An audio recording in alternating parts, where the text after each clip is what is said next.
Kita bicara bisnis sekarang. Sahabat kenal dengan istilah pain point. Benar, pain asal kata dari sakit yang di point, yang ditunjuk. Sederhananya arti terjemahan bebasnya, pain point adalah menunjukkan di mana tempat yang sakit. Dan dalam istilah bisnis ada yang namanya pain point. Pasti ada yang saat ini menggeleng-gelengkan kepala yang bisa diartikan belum tahu. Baik, kita lanjutkan. Proyek, bisnis, atau pekerjaan, kalau kita tidak bisa menemukan pain point yang tepat, itulah yang membuat sukses rate-nya rendah alias gagal atau lama. Sekali lagi, keterampilan menemukan pain point adalah kunci sukses. Bisnis bisa kembali modal dalam 5 tahun, bisa kembali dalam 1 tahun, atau bisnis bisa rugi, tidak pernah kembali modal hanya karena salah mengidentifikasikan pain point.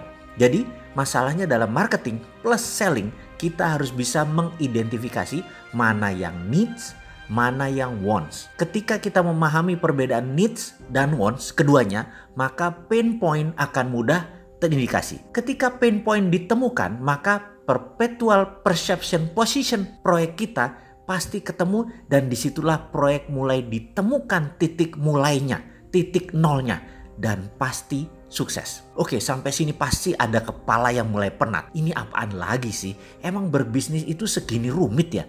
Pantas hanya sedikit yang mau menjalankan. Nah, itu si engkoh-engkoh di pecinan gak belajar beginian, tapi pada jadi juragan kaya-kaya tuh. Pedagang kain orang Padang di Tanah Abang, juragan warteg Bahari Tegal, gak belajar beginian di kampungnya, rumahnya bersusun-susun, tingkat gedong semua kayak di Jakarta, mobilnya banyak, kaya semua, gak belajar beginian. Ada yang komentar begitu, dalam hati sih kayaknya. Sementara ada yang lain lagi, para mantan pejabat Pemda, mantan bupati, para mantan gubernur, mantan bos BUMN, mantan anggota DPRD, DPR, yang gajinya mungkin belasan juta tapi punya miliaran uang di kantong mereka, dan mereka gak ada tuh yang belajar beginian, tetap aja pada kaya-kaya. Lupa, bentar, kita gak bicara memanipulasi jabatan ya. Oke, kita ralat, kita balik ke bisnis. Bener, mereka tidak belajar hal ini, yaitu para pedagang kaki lima, engkoh-engkoh di pecinan dan lain-lain. Benar, tidak belajar. Tapi mereka melakukannya. Dari ratusan proses, bahkan ribuan proses mereka jalani dari usia belasan hingga sekarang, misalnya usia mereka 50-an, sudah 30 tahun, sudah 40 tahun, sudah ribuan proses bisnis dilalui, dan sudah terbentuk perpetual perception position di kepalanya tanpa melakukan analisa data. Hal itu sudah masuk pikiran bawah sadar dan sudah masuk dalam snap judgment decision.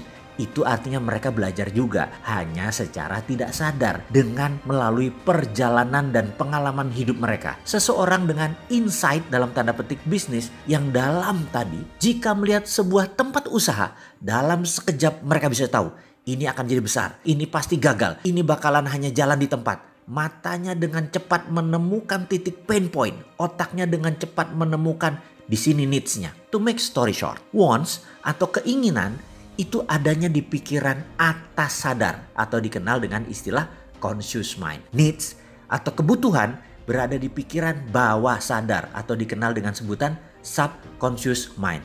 Kita semua tahu bahwa conscious mind itu memberikan kontribusi hanya 12%. Sementara subconscious mind memberikan 88% kontribusi kepada kehidupan. Namun subconscious punya kelemahan. Mereka tidak punya value, tidak punya perception. Jadi Anda harus mengenal apa itu subconscious, karena disinilah kunci sukses Anda. Maaf, data lengkapnya nonton aja di video Sadar Kaya Advance. Kita lanjut ya. Hubungannya dengan marketing plus selling jadinya apa? Keputusan membeli. Sekali lagi, ini huruf kapital nih. Keputusan wants, keinginan, bukan keputusan needs, kebutuhan. Begini contohnya needs, seseorang akan kebutuhannya dengan transportasi. Wants-nya ingin naik Mercy. Sekali lagi, needs tidak bisa diubah, wants bisa diubah. Jadi kebutuhannya akan transportasi tidak bisa diubah, tapi keinginannya naik Mercy bisa kita ubah. Gitu ya, harus diingat ya. Subconscious sulit diubah, conscious ikut angin. Selling itu conscious mind, marketing itu subconscious mind. Nah, mulai pening kan sekarang? Baik, sampai di sini pasti mulai nyambung dengan apa yang saya maksud di awal diskusi ini, yaitu pentingnya menemukan pain point, pentingnya mengidentifikasikan needs dan wants, di mana hasil akhirnya adalah membuat software perpetual perception position, yang mana hal ini harus diletakkan di bawah sadar seseorang agar dia bisa dan pasti menjadi sukses keputusan bisnisnya karena semua keputusan bisnisnya pasti benar. Sekali lagi, saya memberi ilustrasi. Needs, wants, pain point, perpetual perception position dalam sebuah pemahaman. Jadi semua pelajaran di awal kita ulang dalam sebuah pemahaman. Seseorang tinggal di Cibubur, kerja di Jakarta. Setiap hari dia bersama 2 juta manusia yang lain berangkat pagi hari. 2 jam sampai 3 jam sehari dia habiskan waktu di jalan untuk berangkat kerja. Kebutuhannya memindahkan dirinya dari rumah ke tempat kerja adalah masalah transportasi, itu adalah needs. Setiap hari dengan kendaraan umum dihabiskan waktu 2-3 jam. Maka memiliki kendaraan yang nyaman adalah wants-nya. Needs tidak bisa diubah meskipun dia pindah tempat kerja lainnya yang dekat dengan rumah. Dia tetap perlu transportasi dengan pilihan jalan kaki sekalipun. Wants-nya tetap saja ingin mobil Mercy. Pain point-nya di mana? Banyak sisi melihatnya.